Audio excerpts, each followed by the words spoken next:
අපේ බුද්ධ්‍යංශයේ හිටපු ප්‍රධානී major general Suresh ශලේ ඌට අකටයුතුකම් වෙනවා ඌට අමානුෂික විදිහට සලකනවා කියලා මාරාන්තික උපවාසයක් ආරම්භ කළා තියෙනවායි කියලා. පළමුවෙන්ම කියන්න ඕනේ සුරේෂ් ශලේ නෙවෙයි සාරාන් උනත් ඔතන ඉන්නවා නම් ප්‍රශ්න කරනවා නම් ඌන්ට අධිකරණයෙන් වර්ධකාරයෙක් වුණාට පස්සේ එල්ලලා මරුවත් කමක් නැහැ. නමුත් ප්‍රශ්න කරනවා නම් ඔවුන් අත්අඩංගුවේ ඉන්නවා නම් රැඳවුම් බහරේ ඉන්නවා නම් මනුෂ්‍ය හැටියට සලකන්න ඕනේ. එහෙම සලකන්නේ නැත්නම් ඒක තාම බරපතල ප්‍රශ්නයක්. මෙතන තියෙන පටලැවිල්ල මේකයි.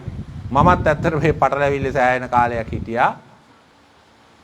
අපි සියලු දෙනාම දන්නේ නැහැ මේක ඇත්ත මොනවද කියලා ඇතුලේ මොනවද කියලා අපි දන්නේ නැහැ. නමුත් එකක් පැහැදිලි ගෝඨාභය රාජපක්ෂ මැතිතුමාගේ කාලේ සමහර ඊට කලින් කාලවලත් වෙන්නේ නැති බුද්ධ්‍යංශ ඇතම් අන්තවාදී පිරිස් එක්ක විශේෂයෙන් මුස්ලිම් අන්තවාදී කණ්ඩායම් එක්ක රට වැටුප් ගෙවලා ඒගොල්ලන්ගේ සේවය ලබාගෙන තියෙනවා. මේ සේවය කොයි වගේ එකක්ද කියලා අපි දන්නේ නැහැ.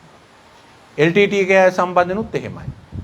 LTT එකත් ඒ විදිහට වැටුප් ලබලා තියෙනවා. මට හොඳට මතකයි 2016 දී නැගෙනහිර පළාතේ හිටපු LTT නායකයෝ දෙන්නෙක් වෙච්ච රාම් නගුලන් අත්අඩංගුවට ගත්තා.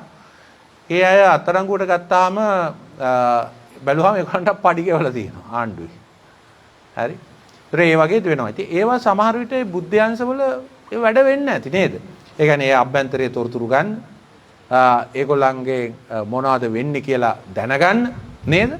සමහරට මෙතනත් වාඩි වෙලා ඇති එහෙම ඇවිල්ලා ඉතින් ප්‍රශ්නයක් නැහැ. අපිට නම් අපි වෘත්තෝ දේශපාලනය කරන ඕන කෙනෙක් ඕන වාර්තාවක් කරගත්තා. ඒකේ ප්‍රශ්නයක් නැහැ. සමහරට අපේ පක්ෂ කාර්යාලවල අපේ එහෙම ඇති. ඒක තමයි බුද්ධ්‍යංශ කියන්නේ ඒකට නේද? ඒක පැහැදිලි. ඒක යම්කිසි කණ්ඩායමකට ඔය තෞහිඩ් ජමාත් කියන කණ්ඩායමට යම්කිසි ආකාරයක රාජ්‍ය අනුග්‍රහයක් ලැබුණු බව පැහැදිලි. ඒක තවත් පැහැදිලි වෙන්නේ ඒගොල්ලෝ ඒ ජනාධිපති වර්ණ දෙකේදීම 2015 දී 2019 දී මහින්ද රාජපක්ෂ මහත්මයාටත් ගෝඨාභය රාජපක්ෂ මහත්මයාටත් ඡන්දය දෙන ලෙස විවෘතවම ප්‍රකාශ කරලා හිටියා. නමුත් මම හිතන්නේ මේ සහරාන් එහෙම මේ බුද්ධ්‍යංශවල අය කිව්වයි කියලා මරාගෙන මැරෙන්න ගියයි කියලා. එහෙම මිනිහ කියන්නේ නැහැ නේ. මේ යන්නේ ඇයි? හරි. මම හිතන්නේ ඔහු ආගමික උම්මත්තකේ. හැබැයි අපි ඔවුන් ගැන මේ ප්‍රහාරයට කලිනුත් බොහෝම සැහැල්ලුවෙන් කටයුතු කළේ. ප්‍රහාරයෙන් පස්සෙත් බොහෝම සැහැල්ලුවෙන් කටයුතු කළා. දැන් බලන්න අච්චර අපරාධයක් කරලා අර ඊබ්‍රාහීම් මහත්තයා දෙමට කොට ගෙදෙට්ට වෙලා ඉන්නේ. වෙන රටක නම් ඔහුගේ දේපල ජනසතු කරලා ඒ දේපල මේ පාස්කු වින්දිතේන්ට බෙදලා දෙන්න ඕනේ නේ. එමනේ වෙන රටවල් කරන්නේ. ඔහු ඉන්න හොඳට. කිසි ප්‍රශ්නයක් නැහැ. පරණ සැප සම්පත් එක්කම ඔහු ඉන්නවා. ඉතින් මම හිතන්නේ සහරාන් යන. මොකද මමත් හිතුවා මමත් නොමග ගියා ඇත්තටම වර්තමාන ආරක්ෂක මහජන ආරක්ෂක අමාත්‍යාංශයේ ලේකම්තුමා රවි සෙනවිරත්න මහත්මයා.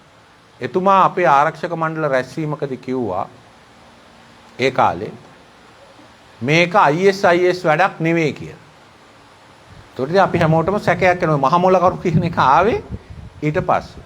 නමුත් අර ඇමරිකා එක්සත් ජනපදයේ අය ඇවිල්ලා පරීක්ෂණයක් කරා FBI එකෙන්.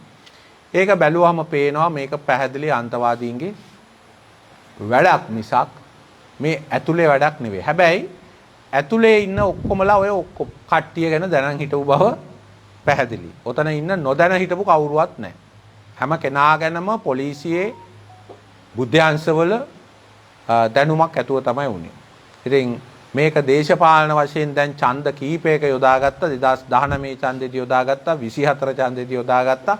ඊළඟ ඡන්දෙදිත් යොදා ගන්න නැති වෙන විදිහට මේක විසඳ ගන්න ඕනේ. හැබැයි ඒ ගැන නිකන් විවෘත පරීක්ෂණයක් කරනවා මිසක් අතනින් මෙතනින් සාක්ෂි ගොනු කරලා අරයා මෙයා බය කරලා එහෙම නැත්නම් අරයා මෙයාට වරදාන දෙනවයි කියලා සාක්ෂි අරගෙන ඔය සාමාන්‍ය පොලිසියේ කරන සෙල්ලමකින් කළ යුතු නෑ. මොකද මේක ජාතික වැදගත්කමක යුතු එකක්.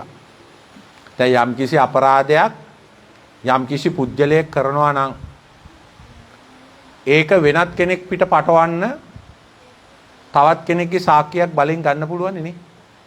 බලෙන් හරි වරදානයක් දීලා හරි ගන්න පුළුවන්. ඒ විදිහට වැඩ කළ යුතු නැහැ. මොකද මේක ඊටාම සංවේදී හා බරපතල ප්‍රශ්නයක්. ඒ වගේම අනාගතයේත් මේ වගේ ප්‍රශ්න ඇති වෙන්න පුළුවන්. හොඳේ. අනාගතයේත් මේ වගේ ප්‍රශ්න ඇති වෙන්න පුළුවන්. ඒ නිසා මේ ප්‍රශ්නේ ඊටාම විවෘතව විසඳාගත යුතු වෙනවා. ඉතින් ඒ නිසා මේ සලේ මහත්තයා මේක කළාද නැද්ද කියන එක විවෘත විභාගයකින් තීරණය වෙන්න ඕනේ දෙයක්.